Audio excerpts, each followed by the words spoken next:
I am busy getting ready for the next battle, Field Marshal Sir Bernard Law Montgomery wrote his son David in early March 1945. This was just weeks before the start of Operation Plunder, which involved the Allies finally crossing the Rhine into German territory. "The Rhine is some river," Montgomery said in his letter, "but we shall get over it." The Rhine was more than a river. It was a sacred waterway to the Germans, the source of most of their legends and myths. And at this stage in the war, crossing the Rhine was the last barrier between the advancing Allied armies and the conquest of Germany. If the Germans could hold their beloved river, they might be able to stand off the Allies. General Dwight D. Eisenhower, Supreme Allied Commander in Europe, had chosen to advance on Germany on a broad front, but the main axis of advance would be in the north, to pinch off and surround the Ruhr, Germany's industrial heartland. The primary advance of Operation Plunder was to be led by Montgomery's 21st Army Group, which consisted of the 1st Canadian Army, the 2nd British Army, and the 9th US Army, by now all veterans of hard campaigns. Monty's original plan called for the British 2nd Army to launch the main assault at 3 places: Ries, 25 miles upstream from Arnhem, near Xanten, 7 miles upstream and close to Wesel, and at Rheinberg, 16 miles farther upstream at the northwest corner of the Ruhr. The US 9th Army commander, Lieutenant General William Simpson, and the 1st Canadian Army's boss, General Harry Crerar, both objected.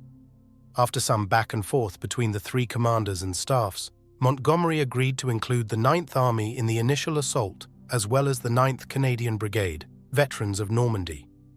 The 9th Army took over the Rheinberg crossing. What made crossing the Rhine the greatest assault river crossing of all time, Montgomery's preparations for the attack across the Rhine, codenamed Operation Plunder, were described as elephantine. With 1.2 million men under his command, Montgomery was launching the greatest assault river crossing of all time. The Rhine was 400 yards wide at the Wesel crossing point, and to defeat the river and the heavy German fortifications, the 2nd Army alone collected 60,000 tons of ammunition, 30,000 tons of engineer stores, and 28,000 tons of above normal daily requirements. The 9th Army stockpiled 138,000 tons for the crossings. More than 37,000 British and 22,000 American engineers would participate in the assault, along with 5,500 artillery pieces, anti-tank and anti-aircraft guns, and rocket projectors. Preparations were elaborate. Montgomery would leave little to chance. The invading armies were elaborately camouflaged. A world record 66-mile-long smokescreen along the western side of the Rhine concealed preparations. Dummy installations were created to fool German intelligence. Coordinated patrols and artillery fire added to the deception measures. Civilians were evacuated from their homes for several miles west of the Rhine. Railheads were pushed forward and new roads were built. The 9th Army would issue more than 800,000 maps. Above all, Montgomery would not be hurried. Even though 2 American Rhine crossings preceded his main effort, Montgomery rightly observed that the Germans would fight hard for their sacred river, and his troops needed heavy training for the attack. Major John Graham, who commanded an infantry company in the 2nd Argyll and Sutherland Highlanders, noted that many British troops were raw recruits, drawn from training establishments by the shortage of manpower. "Our men were not sufficiently well trained at this stage in the campaign to be able to exploit against the professional German soldier in a hasty impromptu crossing," he said. "We couldn't overcome the shortage of leaders." By that time in the war, the experienced corporals and sergeants had disappeared, been killed, and we were left with people who were really privates who had been promoted. It still seems absurd that I was 21 and a major. I think it would have been a pretty unwise commander who launched them into battle without the most thorough preparations. Germany's defenses. The Germans were also preparing. The only strategy Adolf Hitler had on the Western Front since the failure of the Ardennes offensive of December 1944 was to hold the line, and to do so he brought in Luftwaffe Field Marshal Albert Smiling Al Kesselring to take over the front. Kesselring, despite his Luftwaffe background, had made a name for himself commanding the German defenses in Italy, which had exacted a massive price while withdrawing slowly up the boot. On March 11th, Kesselring met with the top subordinates who would defend against Monty's assault: Colonel General Johannes Blaskowitz, who commanded Army Group H, and General Alfred Schlemm, the the tough paratrooper who commanded 1st Parachute Army near Wesel. Despite taking heavy losses on the eastern bank of the Rhine, Schlemm assured his superiors that 1st Parachute Army was ready to hold the Rhine. He reported, "1st Parachute Army succeeded in withdrawing all of its supply elements in orderly fashion, saving almost all its artillery, and withdrawing enough troops so that a new defensive front can be built up on the east bank." Schlemm guessed correctly that the focal points of an Allied attack across the Rhine would be at Emmerich and Ries, and that there would be an airborne assault as well. To defend against these threats, Schlemm strengthened his anti-aircraft defenses near Wesel with 814 heavy and light guns and mobile anti-airborne forces covering all the likely drop zones. Gunners had to sleep fully clothed at their posts. Mixed units of veterans and militia. Schlemm disposed his limited forces carefully. General Erich Strauber's 86th Corps defended Wesel. On Strauber's right was the 2nd Parachute Corps, consisting of the 6th, 7th and 8th Parachute Divisions, some 10,000 to 12,000 fighting men who prided themselves on the elitism of being paratroopers, even if none were jump-trained. The area south of Wesel was guarded by Schlemm's weakest corps, the 63rd, under General Erich Abraham. Schlemm's reserve was the 47th Panzer Corps, under Lieutenant General Freiherr Heinrich von Leutwitz, with the 116th Panzer Division and 15th Panzer Grenadier Division in reserve. The two divisions had outstanding records, but only 35 tanks between them. Behind that, Schlemm had two more reserve formations. One was Volkssturm, the People's Militia, made up of men over the age of 60 and boys under the age of 16. Trained hurriedly on Panzerfaust anti-tank weapons, Schlemm had 3,500 of these questionable troops at hand. The second formation was even more questionable. Joseph Goebbels' propaganda machine and Heinrich Himmler's Gestapo had created a resistance movement in the style of the French underground, if not in their numbers. So far, their most notable accomplishment had been to kill the pro-Allied mayor of Aachen, Franz Oppenhoff. They were tasked with sabotage missions, which included stringing cable across German roads to decapitate drivers of Allied jeeps, advancing as they often did with the windshields down. In theory, they were a considerable threat to the Allied advance, but as matters developed, they would fizzle. "My orders are categorical. Hang on." The overall picture for the Germans was bleak. They were short of everything. The Allied air forces dominated the skies. Morale was poor. To bolster it, the Germans tried a variety of measures, handing out medals galore, giving out autographed pictures of Field Marshal Gerd von Rundstedt, and warnings that failure to resist would lead to a Soviet victory, which would follow with all of Germany being hauled off to Siberia as slave labor. If that did not work, Hitler and his minions always had the favorite tool of dictators, the death penalty. Capital punishment was prescribed for a variety of offenses: failing to blow a bridge on time, being related to a deserter, withdrawing without orders, or failing to fight to the end. On February 12th, Field Marshal Wilhelm Keitel signed an order warning that any officer who aids a subordinate to leave the combat zone unlawfully by carelessly issuing him a pass or other leave papers, citing a simulated reason, is to be considered a saboteur and will suffer death. Blaskowitz doled out death to stragglers. As from midday the 10th of March, all soldiers in all branches of the Wehrmacht who may be encountered away from their units on roads or in villages, in supply columns, or among groups of civilian refugees, or in dressing stations when not wounded, and who announce that they are stragglers looking for their units, will be summarily tried and shot. Himmler topped them all on April 12th with a decree that read, "Towns, which are usually important communication centers, must be defended at any price. The battle commanders appointed for each town are personally held responsible for compliance with this order. Neglect of this duty on the part of the battle commander, or the attempt on the part of any civil servant to induce such neglect, is punishable by death." Kesselring put the situation simply: "My orders are categorical. Hang on." Still, German hopes were high. Schlemm told his bosses that if he was given 8 or 10 days to re-equip, prepare positions, bring up supplies and rest, he could stave off the attack. Planning to cross a large, slow river Montgomery gave him those 10 days. He even made it 12, as he continued his preparations. He needed the time too. After setbacks against determined German defences in Holland in September, the Ardennes in December, and the Reichswald in February, Monty was leaving nothing to chance. His plan called for hurling 2 British, 15th Scottish and 51st Highland, and 2 American, 30th and 79th Divisions against the Germans. They would be reinforced by Canada's 9th Highland Infantry Brigade, under the 51st Division, and the 1st Commando Brigade, veterans of Dieppe and Normandy. The focal point of the assault was the rail and road centre at Wesel. Simpson's 9th Army would cross an 11-mile sector of the Rhine south of Wesel, codenamed Flashpoint, in the early hours of March 24th.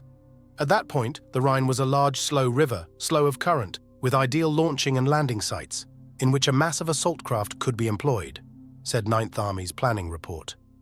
With the Lippe River as the army boundary, from Wesel north to Ries would be the 2nd Army's attack area.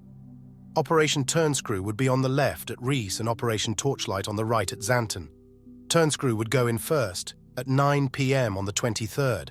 It called for the ebullient Lieutenant General Brian Horrocks' 30th Corps to storm the Rhine with Major General T.M. Rennie's 51st Highland Division and the 9th Canadian Brigade. As soon as these 2 forces were over the river, they would be reinforced by the 43rd Wessex Division, the 3rd Division, the Guards Armoured Division, and 2 armoured brigades. 1 hour after the 51st crossed the Rhine, Operation Widgeon would commence, with 1st Commando Brigade making a silent river crossing behind Wesel and seizing the town after a massive air raid. At 2 a.m. on the 24th, the 15th Scottish Division would cross the Rhine at Xanten midway between Ries and Wesel. For Operation Torchlight, the 6-foot 6-inch General C.M. Tiny Barber commanded the 15th Scottish, under Lieutenant General Neil Ritchie's 12th Corps.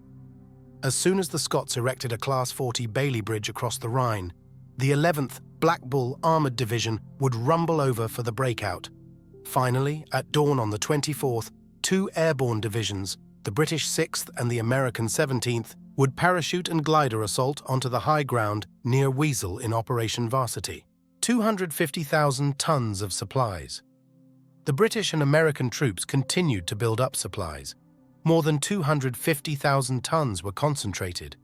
The British alone stockpiled 60,000 tons of ammunition and 30,000 tons of engineer stores. The key to the invasion would be Buffaloes, a British version of the American amphibious personnel carrier called the Wesel, and duplex-drive Sherman tanks, which had worked in the Normandy invasion. These tanks came with inflatable air tubes that made them amphibious for water crossings. The troops called them Donald Ducks.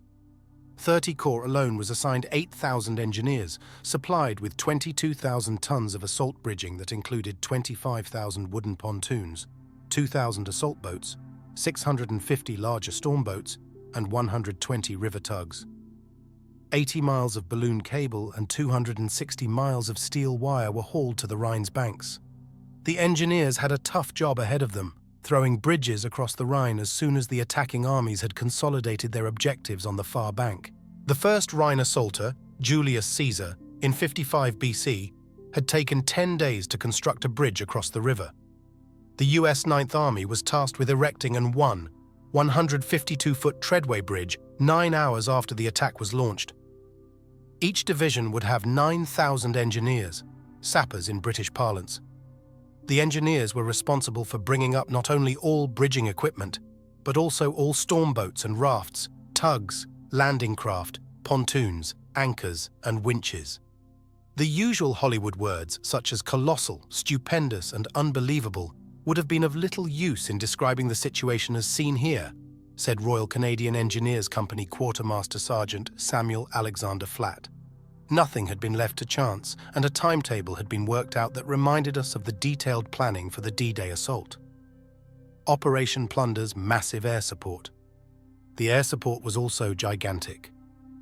Starting in early February, the Royal Air Force and the US Army Air Forces began to isolate the Ruhr by blasting 18 bridges on the most important routes leading to the area from central Germany. No targets were spared.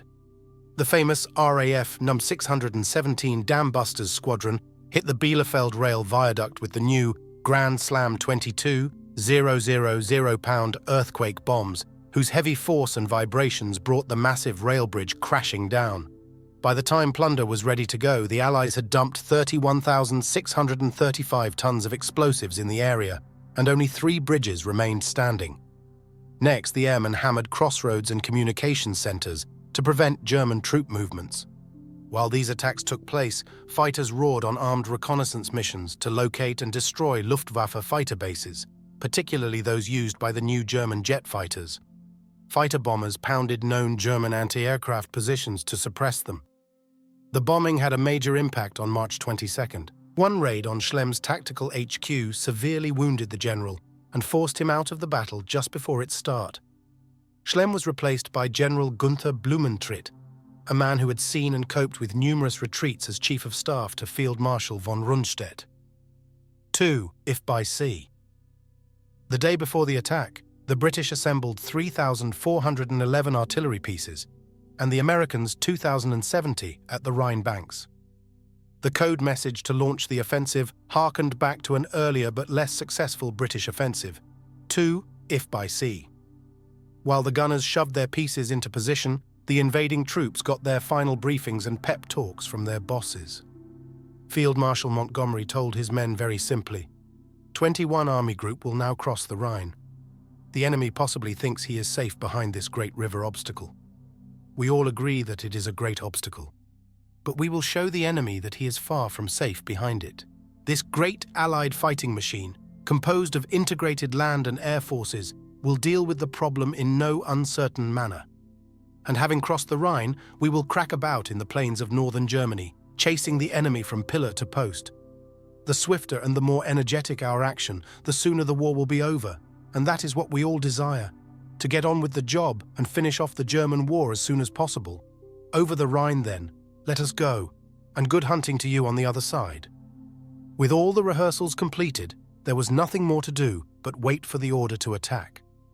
The 5th Black Watch held a night rehearsal, and their buffaloes got lost in the fog, landing at the wrong place. The 105th US Engineers worried about keeping the Evinrude engines on their storm boats warm. They wrapped them in blankets obtained from their medical staff.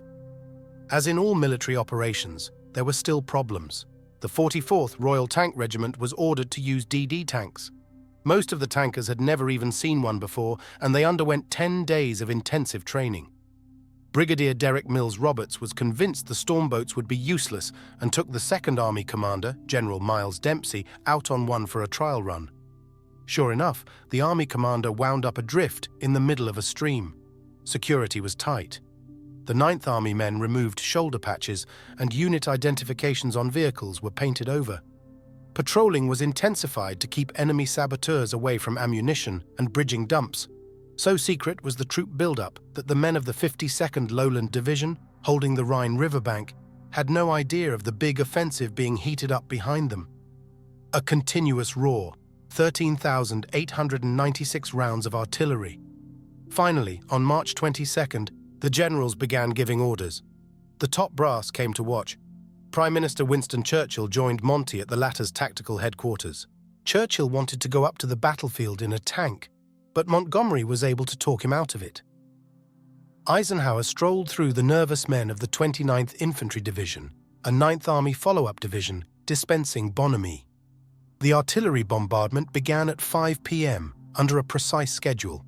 Canadian Highland Light Infantry Private Glenn Tomlin, aged 21, from Clinton, Ontario, described, "An awful noise. The ground just shook. Everything shook. The guns started off, and then you heard the shells come over, and they whistled different sounds for different shells. As the guns increased their tempo, the sound became a continuous roar. Canadian artillery units joined in the barrage, including their 17-pounder anti-tank guns, and the Cameron Highlanders of Ottawa Machine Gun Regiment, with their powerful Vickers machine guns, chattered with their 2-mile range.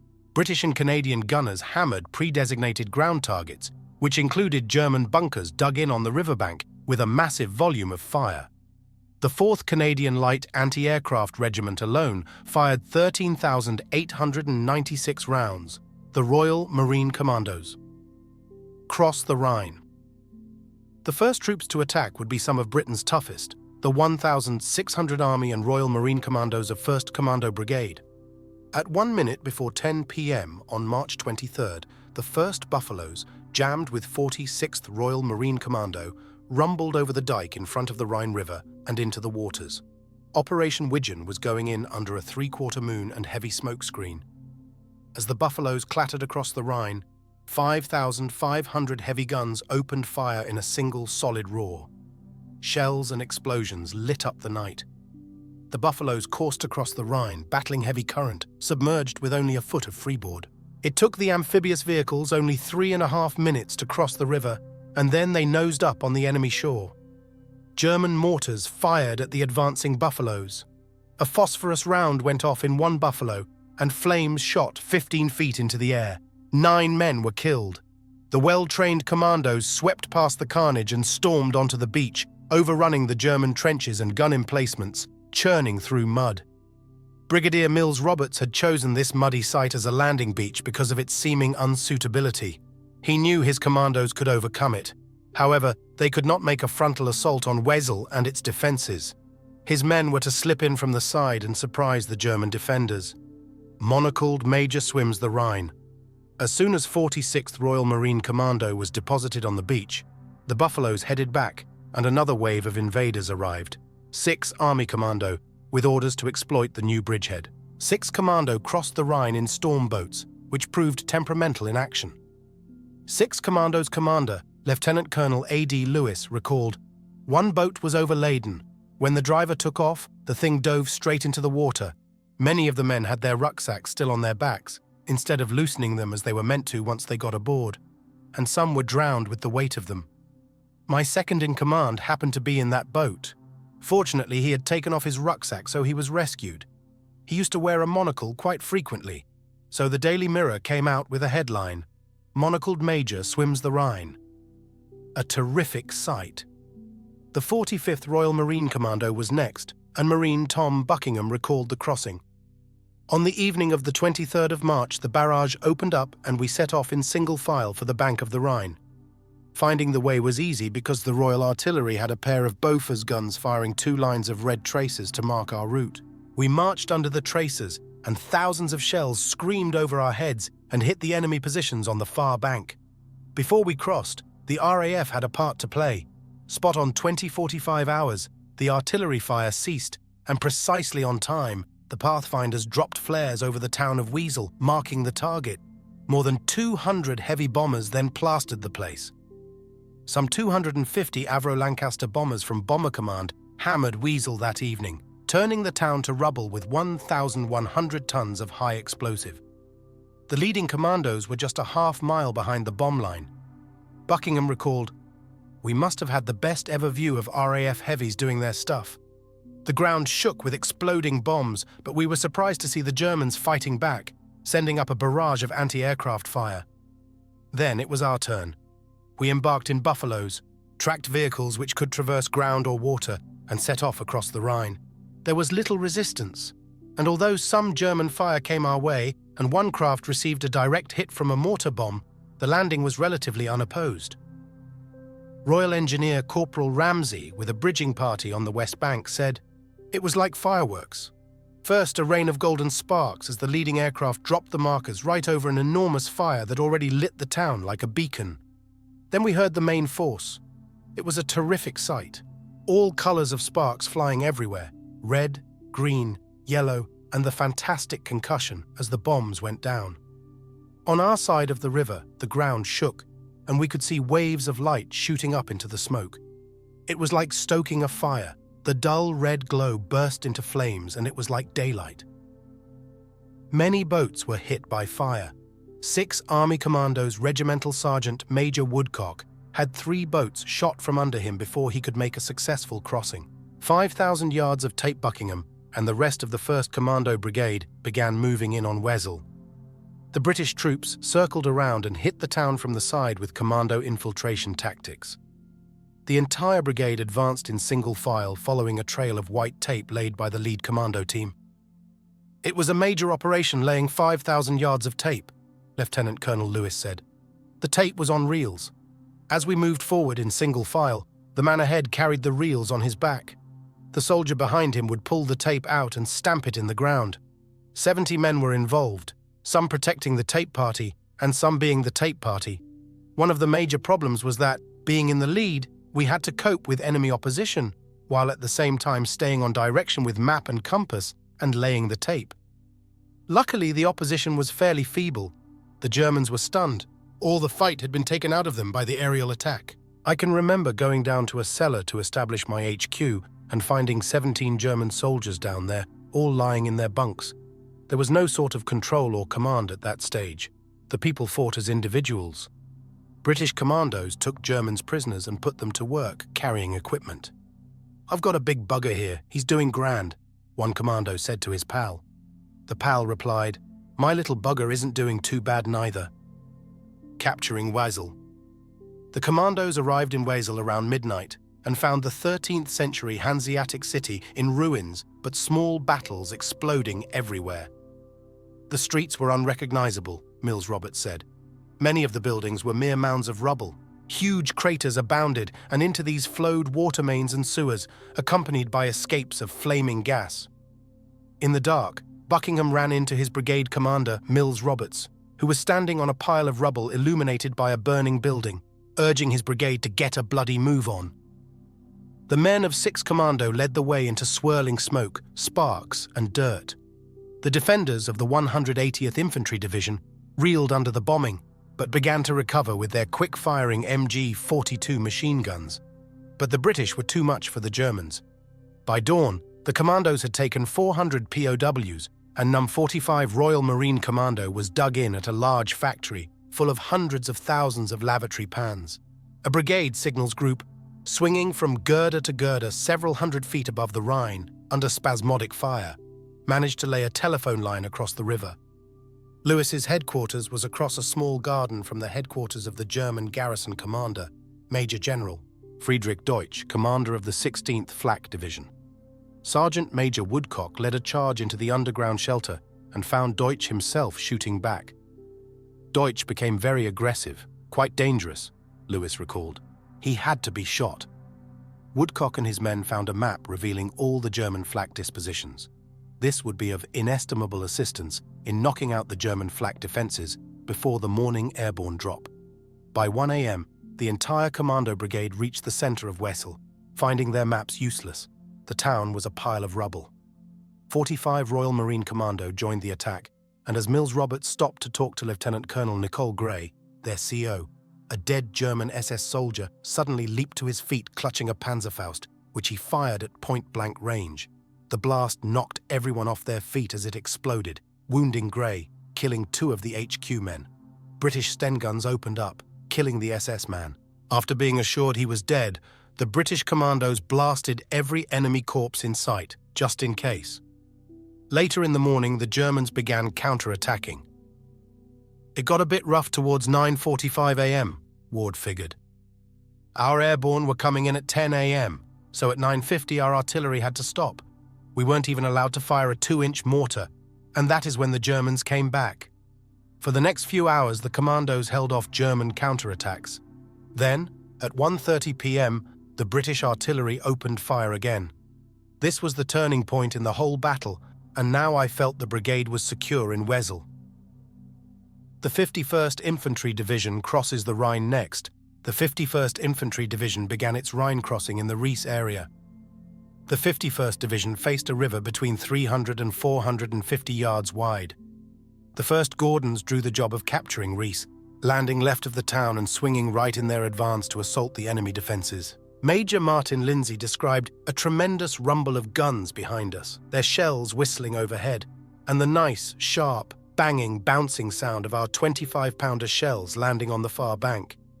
But a mortar was still smacking down right in the loading area, and one dreaded the thought of a mortar bomb landing inside of a Buffalo with 28 Gordons inside. At 11:15 p.m., the Gordons began to cross the river in their Buffaloes. The big vehicles trundled across the fields, past the dike, and dropped into the water. The Buffaloes became waterborne, and then we had the feeling of floating down out of control. Yet each Buffalo churned without difficulty out of Germany's greatest barrier. Pipers led the Cameron Highlanders to their marshalling area, and General Rennie moved among his men, telling them they would make history in the crossing. Major Thomas Lansdale Rollo, commanding 7th Black Watch, made sure his signaller knew to immediately send out the message that the battalion was the first British battalion to cross the Rhine. When Rollo's signaller sent the message, Horrocks shouted excitedly with relief. The 51st's leading attackers crossed in buffaloes, but the follow-up battalions had to ride the despised storm boats. Only a dozen of the 30 available were serviceable. As each boat took only 10 men, the riflemen were delayed by as much as 2 hours in crossing. 50 sappers were killed or drowned ferrying them across. Despite this delay, the 51st moved quickly across the Rhine. The 7th Argyll and Sutherland Highlanders took 100 POWs. The 5th Black Watch and 1st Gordons headed for Rhys, clearing a housing estate and taking 70 POWs. Rhys was in a state of ruin and defended by 2 understrength battalions of paratroopers. The 1st Gordons attacked Rhys, capturing a strongpoint in the cathedral at dawn and clearing the riverbank and town centre later. A change in command. Part of the 51st's assault, the 1st Canadians over the Rhine were acting Captain Donald Albert Pearce's 9 men of the Highland Light Infantry's Bren Carrier platoon, whose job was to guide the rifle companies to their pre-designated assembly areas. At 3:45 a.m., the rest of the battalion followed in buffaloes. The Canadians came under German shelling as their buffaloes careened across the Rhine.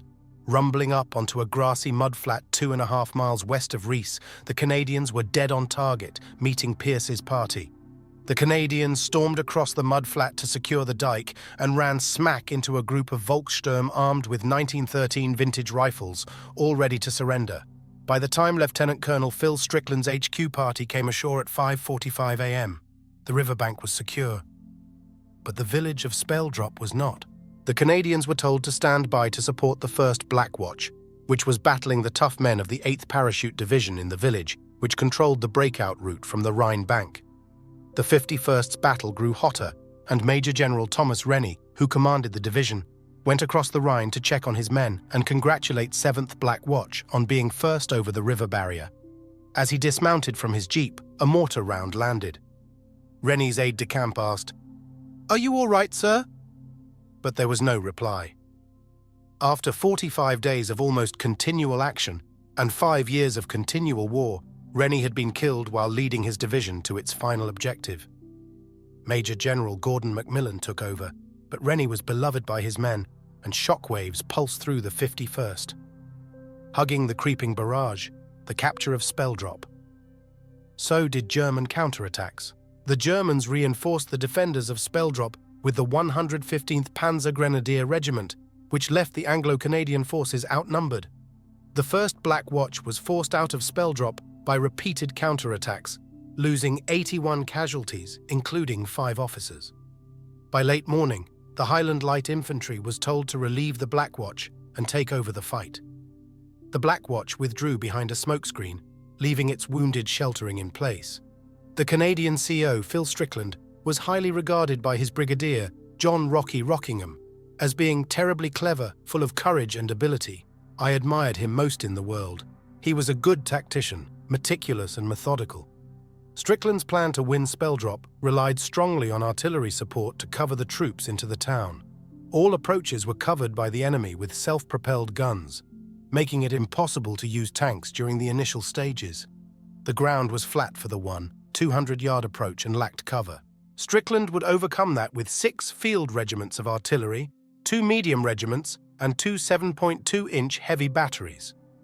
Among them was Canada's 14th Medium Regiment under Lieutenant Colonel Gordon Brown, the first artilleryman to cross the Rhine. The artillery provided smoke and creeping barrages ahead of the Canadian attack. By hugging the artillery barrage, Major Joseph Charles King's B Company was able to cross the open terrain, which was swept by German machine guns and artillery. All 3 platoon leaders were hit.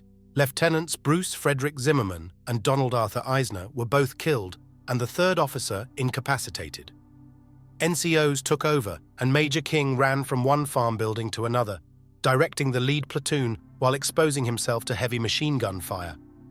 Canadian troops advanced against farm buildings defended by German troops with machine guns and Panzerfaust anti-tank projectors. Charge of the Bren Carrier's King realized his company might get torn up. He called for the Highland Light Infantry's anti-tank platoon and its troop of 3 Wasp Mark II Bren carriers, which were rigged up as flamethrowers. These deadly little vehicles, flamethrowers, had a range of about 150 yards. While the Bren carriers hustled up, B Company's No. 12 platoon punched in among the buildings and came under withering fire from 20 anti-aircraft guns. The platoon's commander fell, and Lance Sergeant Cornelius Jerome Rydell immediately took command of the platoon, ordered the men to fix bayonets, and taking a Bren gun, led the platoon into the orchard in the face of heavy small arms fire. The platoon captured the orchard and cleared the buildings beyond, killing 10 Germans and capturing 15 prisoners and 3 7.5-centimeter infantry guns. The success of the platoon action enabled the battalion to gain a foothold in the town. Rydell's military medal citation read, Major John Alexander Ferguson led the column of Wasps and Bren carriers, towing the 4 6-pounder anti-tank guns into action. Ferguson earned a military cross in the action by riding ahead of his Bren carriers in a jeep checking for mines in the road. The Canadians set up their anti-tank guns under heavy German fire. Sergeant Wilfred Francis Bunder calmly sighted each gun and urged the gunners to dig in quickly. When several men were wounded, he ensured they were placed under cover and then oversaw their evacuation. With the supporting weapons up, King led 1B Company platoon forward and quickly cleared the fortified buildings. The Germans fought fanatically, but the Canadians showed ample determination. Lieutenant George Oxley MacDonald led his No. 8 platoon in an attack across a 200-yard stretch of open ground to take one building, then charged forward under covering machine gun fire toward the next building. There they laid down covering fire to enable another section to clear the remaining houses in their area. MacDonald's courageous and brilliant action was recognized with a military cross. When the Wasp flamethrowers finally were able to trundle into the village, the German defenses cracked. German troops surrendered rather than face the flamethrowers. Anti-tank guns blasted open enemy positions at close range and wrecked buildings. By dusk, the village was shattered, and so were the German defenses. Around midnight, the Canadians caught up with the wounded Black Watchmen, who had been huddling in cellars to avoid capture. Savage fighting continued. Houses had to be cleared at the point of the bayonet, and single Germans made suicidal attempts to break up our attacks, the Highland Light Infantry's war diary reported. Wasp flamethrowers were used to good effect. It was necessary to push right through the town and drive the enemy out into the fields where they could be dealt with. Some 35 dead Germans were counted around one farmstead, confidence in planning. While the battle for Speldrop raged, Rockingham and the rest of the 9th Canadian Infantry Brigade crossed the Rhine. Rockingham set up his tactical HQ in the same building as the 154th Brigade to keep the Canadian relief seamless. At 2:05 p.m., he briefed his 2 remaining battalion commanders on their duties. The Stormont, Dundas and Glengarry Highlanders would relieve the 7th Black Watch, while the North Nova Scotia Highlanders would take over for the 7th Argylls in their attack on Bienan, which had so far proved futile. They would put in a night attack. Meanwhile, the rest of Operation Plunder rolled on. While the 51st Highland Division launched its attack, so did the veteran 15th Scottish Division. The lead unit was Brigadier the Honourable H.C.H. Cummings Bruce's 144th Lowland Brigade, which sent 2 battalions across the Rhine, one in buffaloes, the other in storm boats. The Germans were dug in behind a dike, ready to open fire on the invaders as soon as they scrambled from the river. Cummings Bruce sighted his guns around a bend in the river where they could see behind the dike and opened fire with a heavy barrage of Bofors 40mm and machine guns, thoroughly demoralizing as well as destroying the German defenders. Major B.A. Fargus, the 8th Royal Scots Adjutant, reported, "The principal memory of the Rhine crossings is the complete confidence we all had in the success of the operation. This was the result of the detailed and competent planning and the 2 rehearsals we had all taken part in on the Mars." The Royal Scots advance. The 8th Royal Scots crossed in buffaloes in 3 waves punctually at 2 a.m. The battalion suffered no casualties under light German fire. On the other hand, the brigade's other battalion, the 6th King's Own Scottish Borderers, crossed the Rhine in stormboats.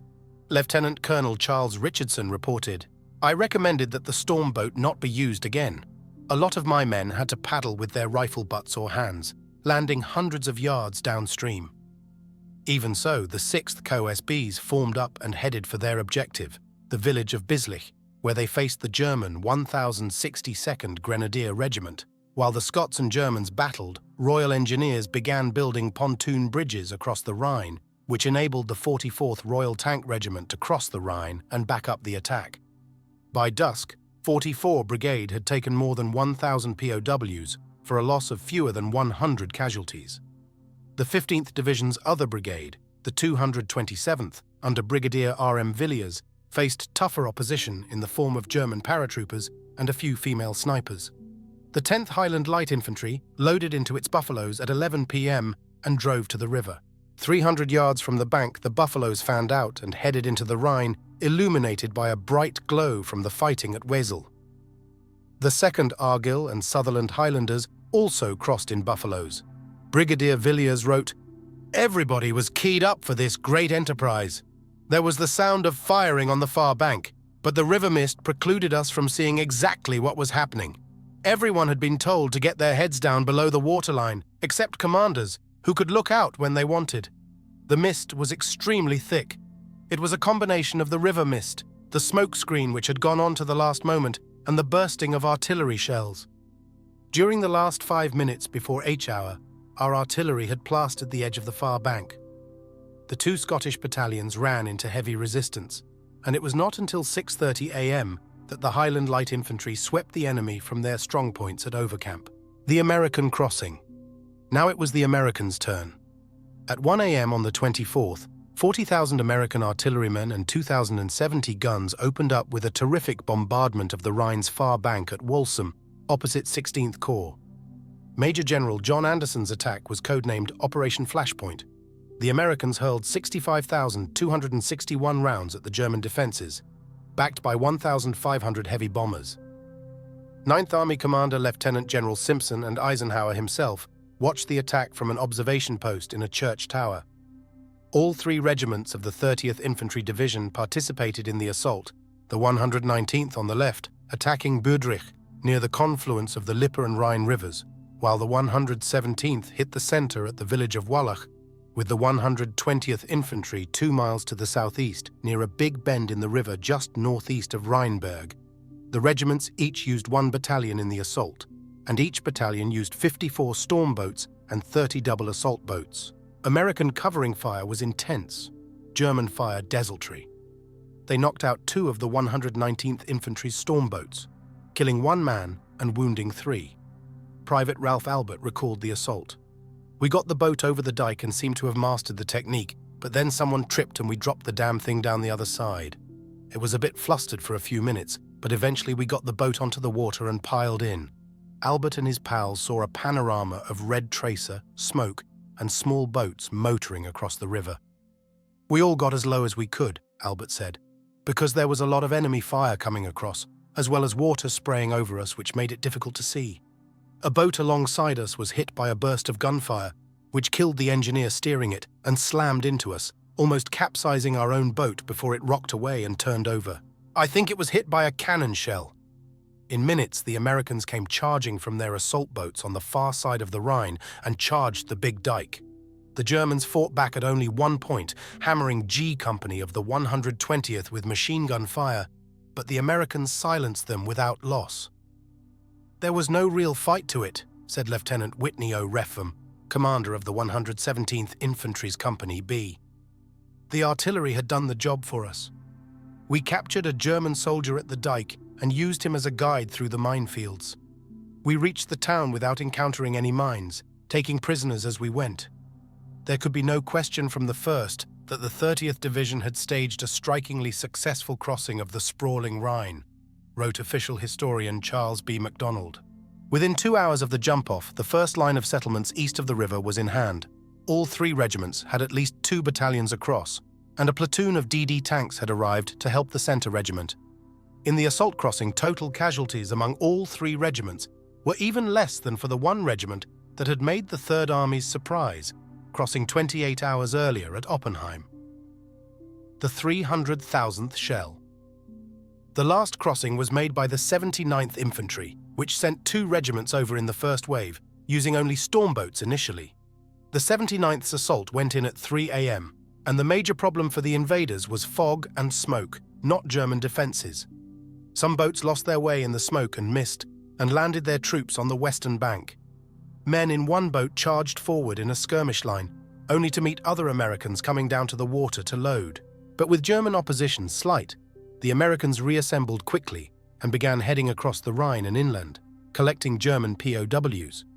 Prisoners said they had never encountered anything like the artillery barrage, and it completely stunned them.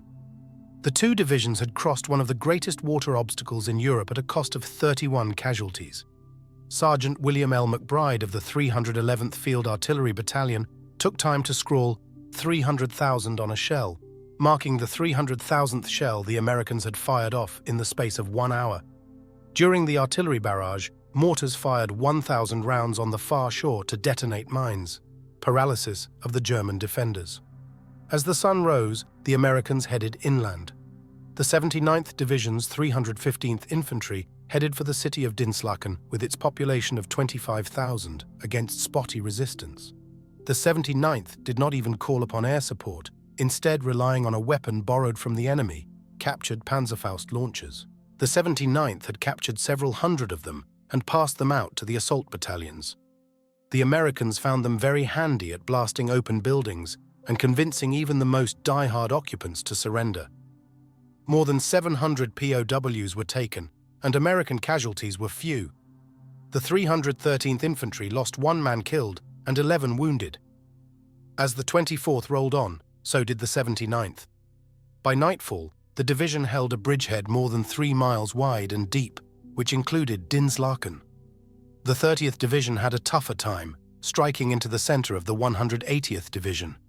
The Americans rolled tanks across the Rhine on Bailey rafts and tank destroyers on landing craft to hook up with the offensive, and the 30th was soon rolling again.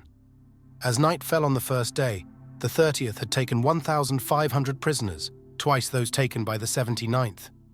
Meanwhile, the British continued to advance and consolidate their gains, which were heavily covered by the press. During the first 4 days, 79 radio photos were sent from London to New York for coverage in the American papers. 9th Army Press Camp had 39 accredited correspondents who filed 226 stories, totaling 74,510 words, including broadcasts. By the early hours of March 24th, the British were moving inland. The Germans were overwhelmed.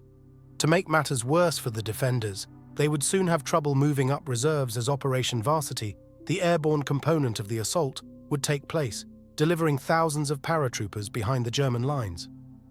Many German troops had to stay in place to guard against further airborne assaults. Otto Diels, with the 146th Panzer Artillery, recalled, "My battalion was at readiness from about midnight, but to our surprise, no more orders came, and we waited until the morning." With a massive British offensive in motion, the Germans could not decide where to counterattack. While the Germans dithered, the British advanced. Mills-Roberts's commandos, facing German counterattacks, called down heavy artillery fire, which silenced the Germans. First to the bottom of the Rhine, 2 Baker at Rees, the 51st Highland Division's 2nd Seaforths moved out to seize the main road. The Seaforths brushed aside German resistance, filled in an anti-tank ditch, then faced a counterattack. The Seaforths shoved a Bren gun in position and stitched up the Germans. The Seaforths called for a troop of tanks to clear out a factory, but there were none available. For the next few hours, they held out while the Germans moved due east, calling down artillery fire on them. At 4 a.m., the 44th Royal Tank Regiment rumbled across the Rhine in its DD tanks, looking like floating baths drifting downstream, according to their CO, Lieutenant Colonel G.C. Hopkinson. One tank was hit as it left the shore and sank like a stone, all the crew abandoning ship and making shore safely. This crew later carried a swastika flag emblazoned first to the bottom of the Rhine, 2 Baker. The last tank of A Squadron was hit as it was going down the runway to the water, but it managed to reverse out and retired for patching. Regimental HQ nipped in while the enemy was adjusting for range and, except for a few splashes in midstream, had no trouble. The 44th RTR emerged from the Rhine to support the 1st Gordons, which needed the help under heavy shelling as it struggled to take a housing estate on the outskirts of Rees, held by the tough 19th Parachute Regiment.